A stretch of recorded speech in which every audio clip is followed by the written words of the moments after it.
Good morning and welcome to Hope, Faith, and Joy Daily Devotion with me, Pastor Amanda. We are in Second Corinthians this morning and we are looking at chapter 7.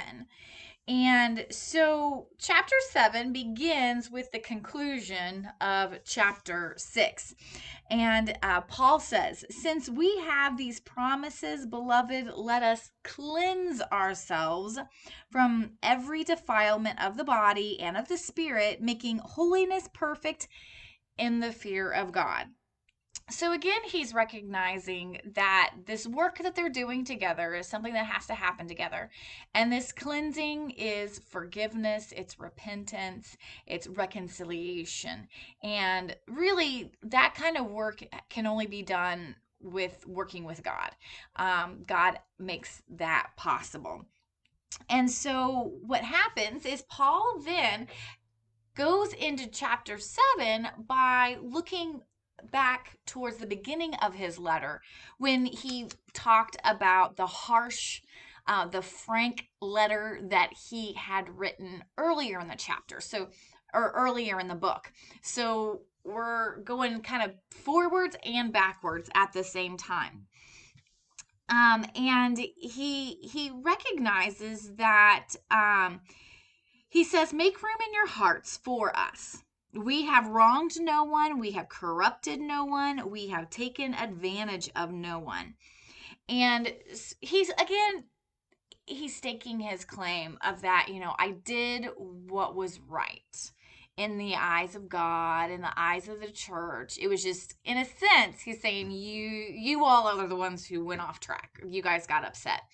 And he says that I wrote that letter not to condemn you so much as he says that I wanted you to come to the right place in your heart. This is such a hard place for any kind of church leader to be in. It's this place of where you know what's right, you know how it's supposed to go, and yet sometimes people don't want to follow along, and it can be hard and tenuous, and it's this place of conflict. And honestly, it's a place where churches have to do a lot of work at how to have healthy conflict. And so Paul is kind of trying to address this concept of how do we have healthy conflict and come to a place of agreement of how things should be. And so in order to say this, he also then goes in to go like, I believe in you. Like the reason I wrote that letter is I have pride in you. I trusted in your ability to do this. I'm overjoyed with, all the hardship that this brought me. I did it for the right reason, he says. I knew that you all would come around. So there's a sense of confidence he has in them, in the reason why he was so hard on them. And he talks then about this affliction that he has, and he continues to experience both inside and outside. And however, he's able to get consolation from God because, his work with God. But he also says in this too that Titus has brought him consolation from the news of how the Corinthian church received the letters. So he recognizes that humans can bring consolation too. God first, and then humans second.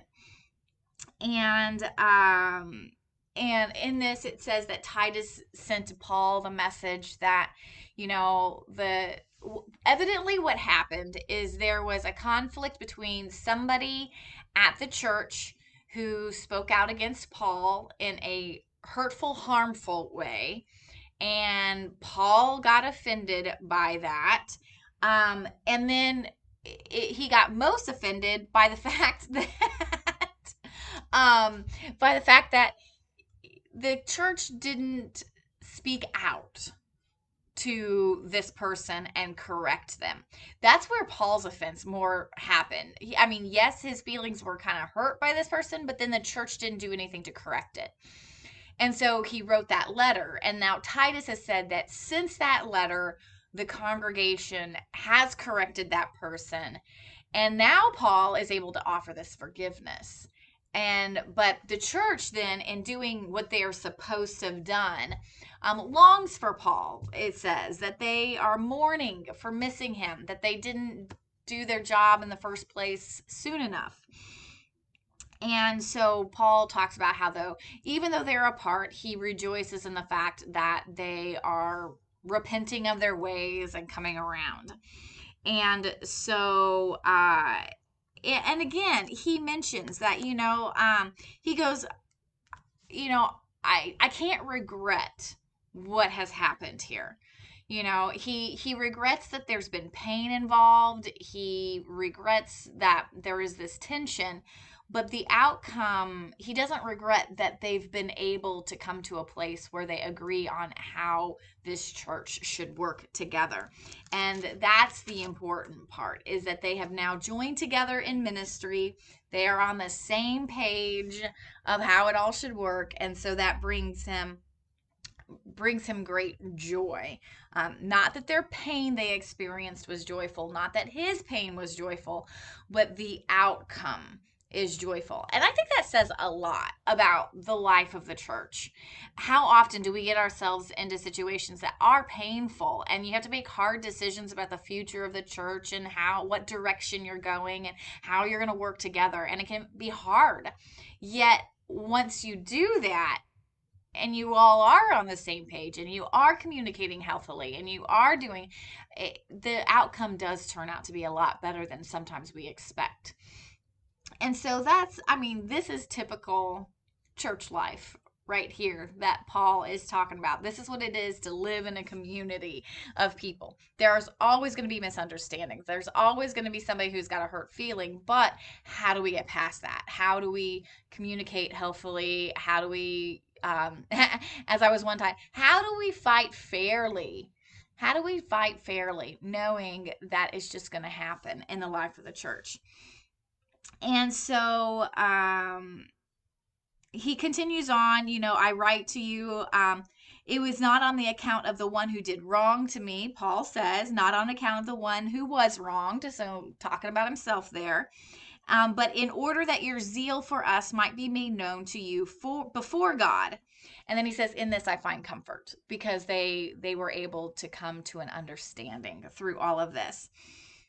So then Paul kind of does this little interesting thing at the end where he almost overemphasizes and overstates something.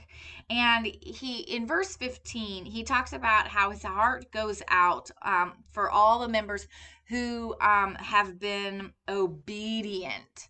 So he's just kind of doing like everybody's obedient. And then he goes, I have complete confidence in all of you. And I think this is interesting. It's kind of it's a way of inspiration, or something that sometimes pastors or leaders have to do, is they have to overstate something to help people come along. Before a congregation is generous, the pastor has to tell them they are generous, so it becomes part of who they are. So a congregation needs to know that there's confidence among them. So though Paul might not have a lot of confidence in them yet, if you read the full letter, you're like, oh, is he really confident in them? But he says it over and over. I have complete confidence in you. I have complete confidence of you. So it's a way to kind of bring into being what it is. Your obedience, everyone's obedience. So he speaks into being, maybe not what is yet, but he hopes to come.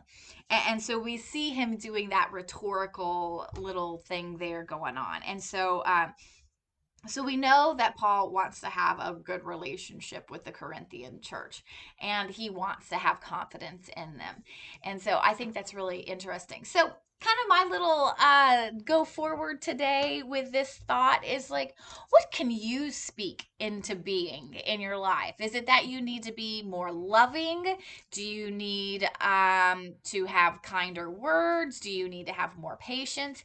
And instead of saying, Lord, help me have patience, start saying, I am patient. I am patient. I am loving. And start there as a way to to speak into being what you want to be. And hopefully you will find that by tomorrow or the next week or the next month, you are a better person than you were before. So there you go. So thanks for joining me, Pastor Amanda, with Hope, Faith, and Joy Daily Devotion. And I look forward to seeing you tomorrow morning. Bye.